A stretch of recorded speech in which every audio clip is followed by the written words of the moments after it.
Ever wonder why the way you think and operate is not appreciated? Have you been accused of being selfish because you did not do something that was important to someone else? Well, there's a reason. Today, I have with me Dr. William Dodson. He's a board certified adult psychiatrist who was one of the first practitioners to specialize in adults with ADHD over 25 years ago. He was named a Life Fellow of the American Psychiatric Association in 2012 for his work with adult ADHD. Thank you very much for joining us today, Dr. Dodson. Glad to be here. Did you want to just give a little bit more beyond what I just explained to the folks with your Sure. background? The biggest thing to know about my background is that I'm not a researcher. If you wanted to go do a literature search on papers that I published and things like that, it's going to be very meager. I'm a practitioner. Spent the last 47 years sitting with people and listening to them. Right. What I noted was that what I was reading in the books about ADHD and what I was hearing from my patients were two totally different things. And they were irreconcilable. So I spent a decade or so listening to people with as much interest in when things went well and when they didn't. That's all the research focuses on things that go bad, Right. not things go well. And I also am a big proponent in asking the right questions. So Excellent. one of the questions I ask every patient in the first interview, and the people who are listening right now can ask themselves the same question. Look back over your entire life. If you've been able to get engaged and stay engaged with literally any task of your life, have you ever found anything that you couldn't do?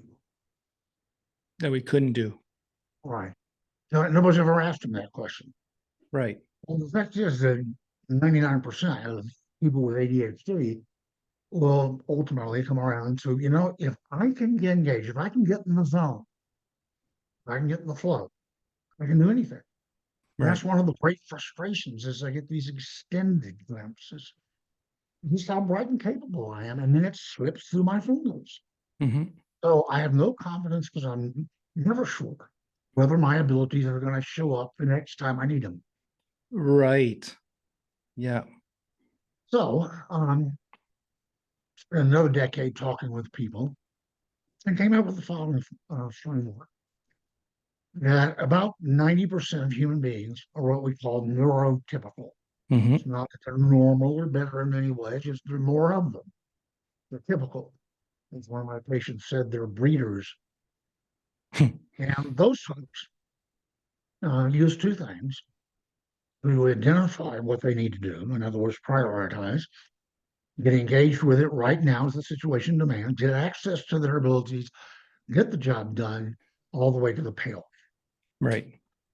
And they use importance. Importance. Yep.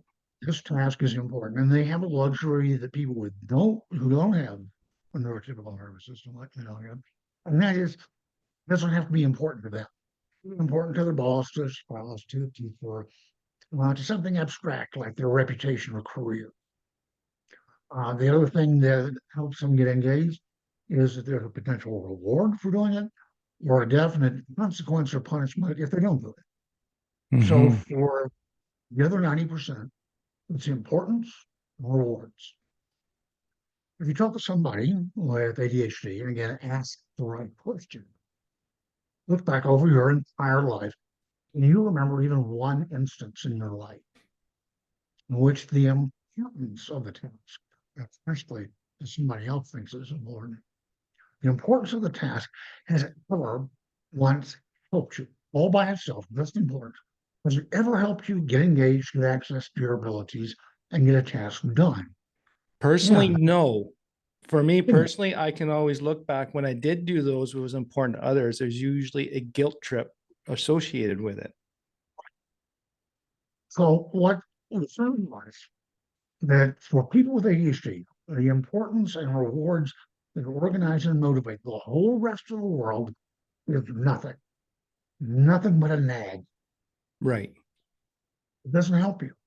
And the problem is that every school I've ever seen works not just on importance, but it's even worse than that. It's secondhand importance.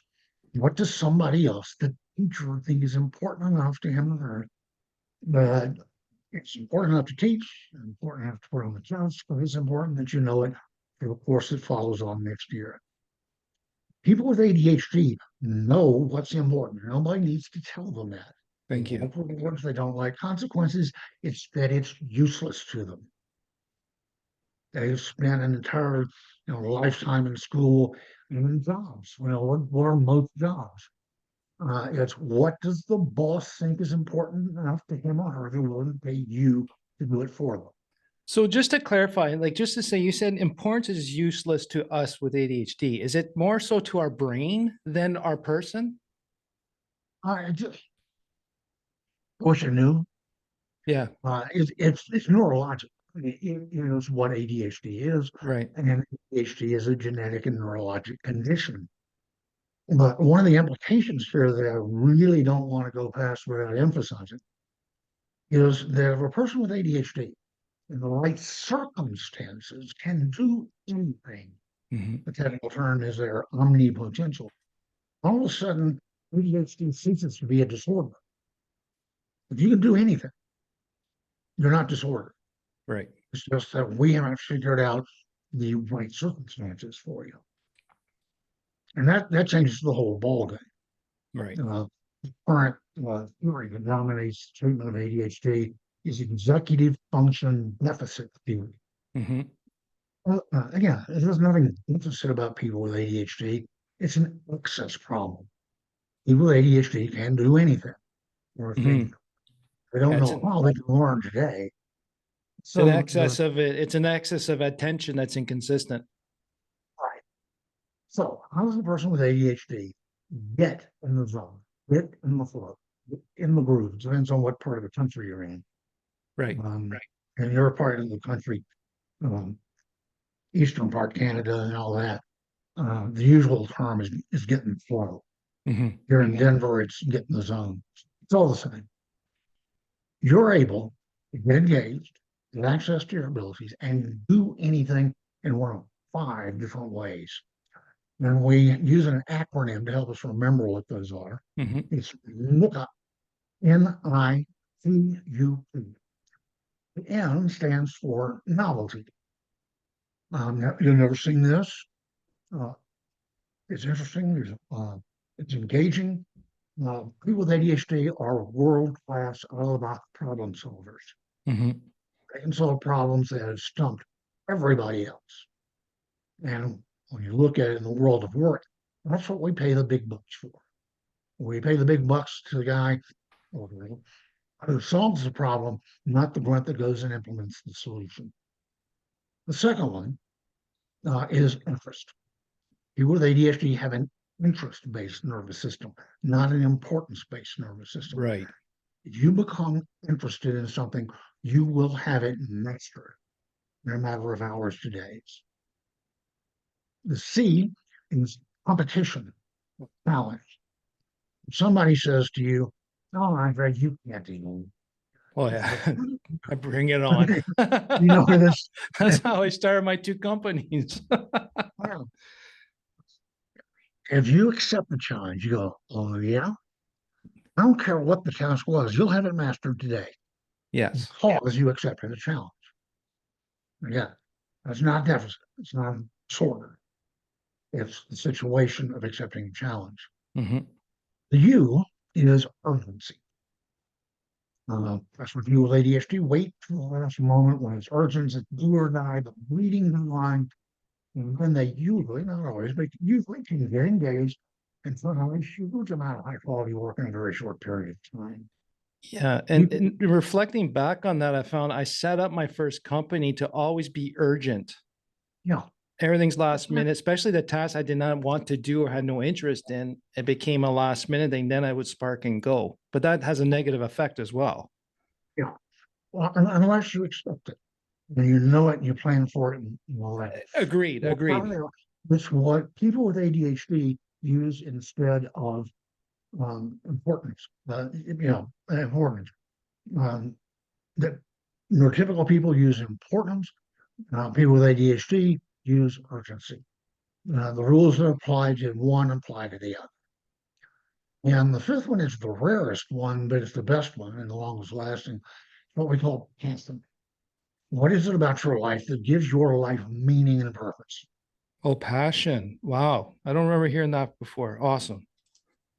Yeah. Now, we continue to learn. We're old, but we continue to learn. Uh, for a lot of people, it's their kids. Yeah, that is what brings them to focus. That's what makes them get things done, is they're passionate, caring for the kids. Now, a lot of people say, well, isn't that important? So, yeah, by happenstance, these things are important. But Hmm. what makes it work is the injection of emotion. You care about this important thing. Uh, in a job where if the task is important, but it's boring, um, Yeah. you don't care about it. You don't personally care about it. It doesn't give your life meaning. It's just a dumb task to do.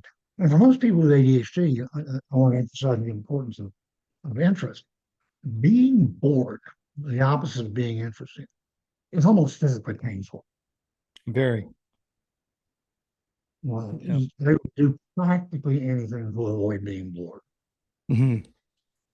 This has an implication and that it controls a lot of their emotions. Again, that's the right question. This question is back over your entire life. What are you like when you're good and thoroughly bored? There's nothing going on. All your friends are doing something else. It's cold and snowy outside, and you just mind-numbingly bored. Most people with ADHD will do nothing to avoid that. Yes. Using drugs is a very common one. They Hmm. will do it to avoid being bored. They'll go out and they will do stupid, risk-taking things. Let's say you can't avoid it, and you actually do get bored. What do you like? The answer you get from virtually everybody with ADHD is, I've got no energy. I'm just a blob. Hmm. I barely move. But I'm bored. I'm just mean as a snake. Don't bother me. I just want to sit here on the couch and not have anybody mess with Yeah. me. More than that, my mood is awful. I'm down on the world. I'm down on myself. I don't like anything. I don't like myself. I don't like you. The future holds nothing that I'm interested in. Blech. Right.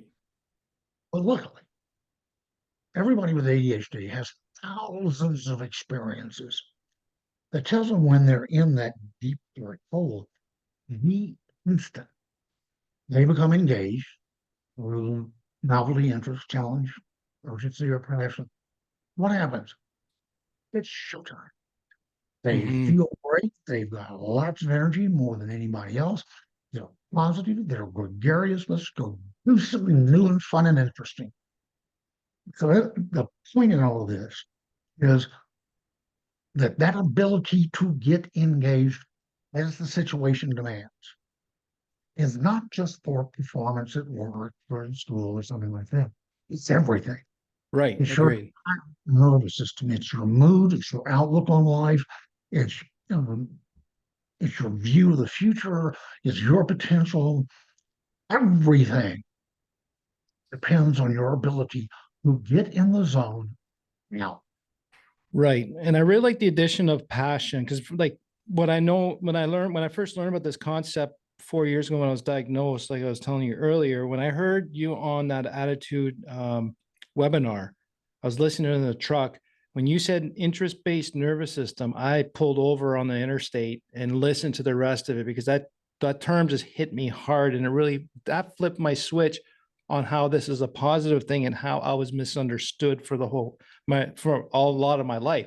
And I like the fact that you added passion because I've been having conversations with other ADHD entrepreneurs, and the passion part does play a key. In addition to those other three, the novelty, interest, competition, or challenge, and urgency. But since we're in a world of people, it's all based on importance. And I like the fact that you talk about secondary importance really doesn't mean shit to me, like my brain in the end. Honestly, it is. It's I not tell that it, it's not that you're a bad person, you don't get along with other people. no, You'd like to have their sense of importance and their values and stuff like that motivate you. Neurologically, they don't. correct. Yeah, agreed. Is Try as cognitively, I hard know as you it's may. important, but it's hard to engage based on that sole importance, especially when it's Right. someone Well, else's. importance in $3 will buy a cup of Starbucks. Mhm. It's pretty much worthless to you. Right. So since we're in a world surrounded by importance is key, and you're judged on that, how can it be communicated to the importance-based nervous system that ours is interest-based? And it's not that we don't care, we don't find it's important. It's just it's harder for us to engage into that stuff, but in a way that doesn't, it's not an excuse, it's an explanation. And how can we communicate to come to a middle ground so that we can do what's important for you, but at the same time engaging for me? Or take away that assumption that I'm trying to hurt you or ignore you on purpose. You're right. We live in an importance-based world, and performance, turning out a product is what's rewarding. And the world is not going to change. It's not even going to accommodate itself for people who have a nervous system that works on something else. That is a valid statement. Reality. Yep. They're not going, I mean, they may give it lip service and stuff, but they're not going to change it because they're going to approach you with what works for them. So Right. we go back to the statement you just made, and that is this is the way you are. It's the way you've always been. It's how you're wired neurologically. It's genetic. You have a parent who has ADHD. You got it directly from them. If you have children, the risk of any one child having ADHD is 50-50. It is who you are. You have Mhm. always been. The problem is that the world has not recognized that. Nobody's told you that. And so consequently, as far back as you can remember, you've been given the wrong owner's manual for your nervous system, Mhm. given the owner's manual for an importance-based nervous system. And it has never worked even once. Yeah. So that actually turns out to be the hardest thing, is you have devoted your life to making that importance-based nervous system's manual work. It never has.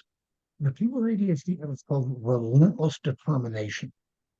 You just keep doing that.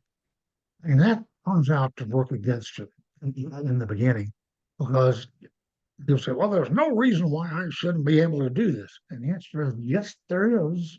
You're not wired to use importance. It has never once worked for you. So the first thing is to give up on being neurotypical. Right. You embrace the fact that your nervous system works great. It has its own set of rules, techniques, and methods. So what we did in our practice is we help people write their own personal owner's manual. Mhm. Rather than making these long lists of things that go bad and that you can't do and stuff like that, who cares? What we want to know are those times when things go spectacularly well. Right. Um, we tried to write a sort of generic one size fits all owner's manual, found out that we couldn't do it. People are entirely too unique and they change over time. So what we do is we have people carry around a pad of paper and something like with index cards or something like that. And it's when they're coming out of the zone, Right. they recognize that they've been in the zone. They go, wow, I just got a whole day's work done in 30 minutes. Yep. Stop right then and there and write down how did you do it? Was it because you got interested? Was it because you engaged in a novel problem?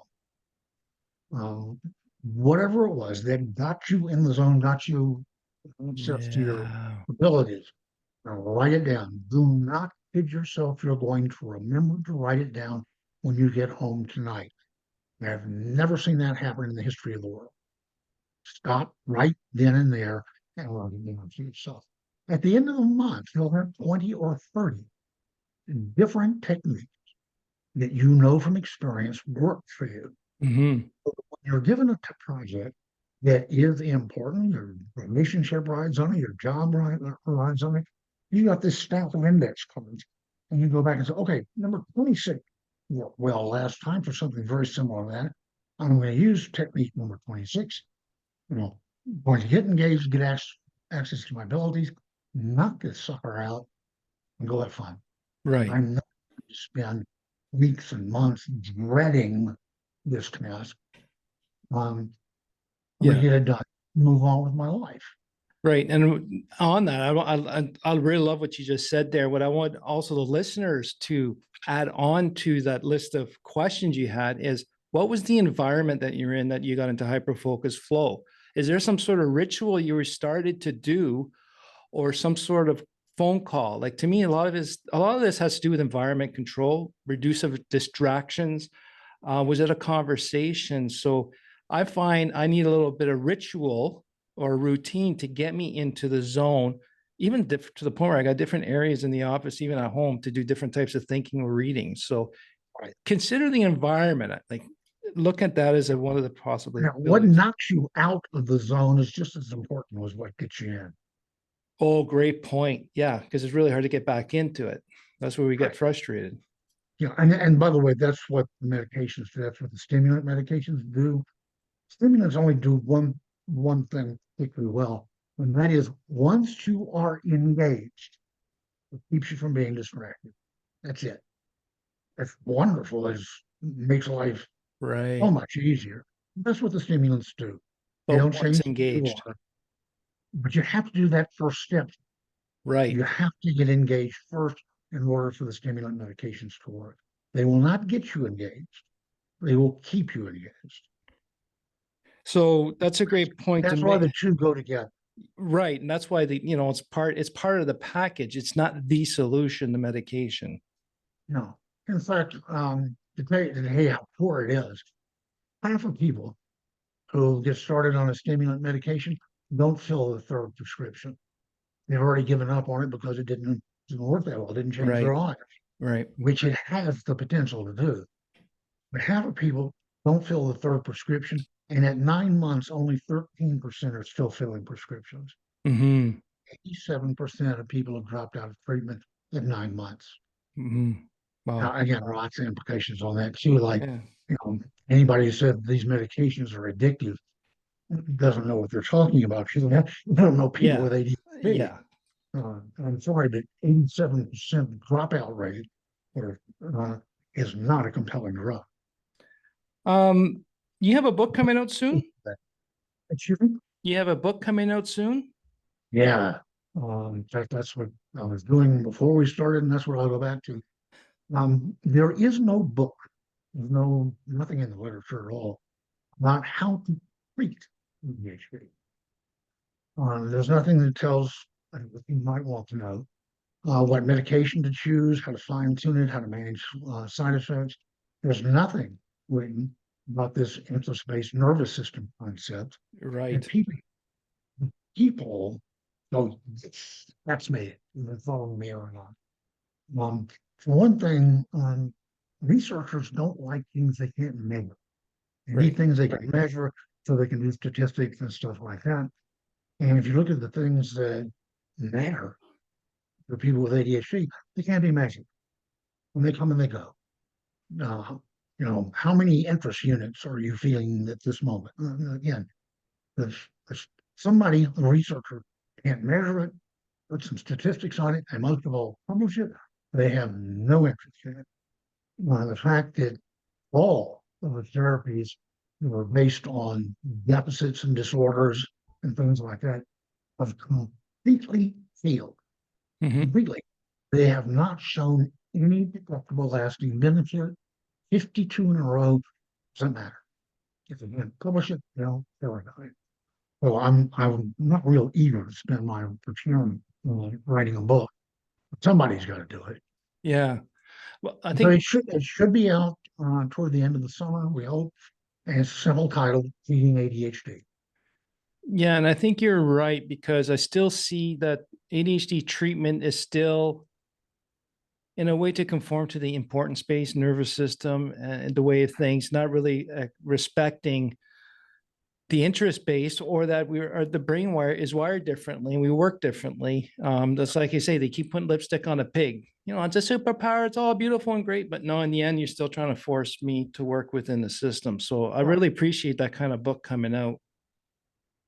So the first third of it, which for everybody is basically how to write your own owner's manual, what works and what doesn't. The middle part will be how to work with your clinician to get optimal benefit from medication. And then the third part is going to be mostly for mental health professionals about treating ADHD plus disorders, ADHD plus bipolar, ADHD plus substance use disorder. So unless you have ADHD plus substance use disorder, you're not going to be interested in that particular section. So it's a book that people, sort of a smorgasbord. You can go through and you can pick things out of the book that matter to you, that you're interested in, that apply to your life. And then you can take it out and sit down with your doc and say, I'd like to give this a try. Yeah, perfect. And to you, the listener, I wanted you to take away from this conversation with Dr. Dodson was that our interest-based nervous system is misunderstood. We are judged based on It's unknown. Oh, it's unknown. Actually, I like that. It doesn't even, it's more that they see it and just don't understand it. That's a subtle difference. You're right. I agree with that. It's our interest-based nervous system is unknown, and we're based on importance. So in a way, it's not you. It's just how it's perceived. Yeah. And like based on what he was saying before, is like, we're always doubtful of our abilities when it'll show up when needed. We're world-class problem solvers that when people, especially on problems people give up. And like you said, Dr. Dodson, the world will not change to accept interest-based system. Importance will still be around us. So we just need to communicate a little more effectively how our interest-based system works. And like I said before, to me, this was a night and day appreciation and acceptance of my ADHD brain, that it's interest-based. And I can go back through all my life when I really went in knee deep. It was interesting, novel, challenging, or competitive, urgent, or passion related. And we just got to restructure it. And I think the one good point that you did make, Dr. Dodson, was that, for other people's importance, we create it to be urgent so we can get it done. And if it's structured and known, then that could be a positive outlook. If not, if it becomes like, I feel my brain made that as an automatic subconscious default. So always in an urgency mode, but that had negative health effects too, as well. So thank you very much for your time today. Glad to be here. Invite me back when the book comes out. I will. And we can help my book. What a wonder. I'll help for sure. We need a book like that for sure. And to you, the listener, how does this concept change your perception of your ADHD? And to you again, thank you very much for learning with me, and we'll talk to you soon. Thanks, Dr. Dodson. Thank you.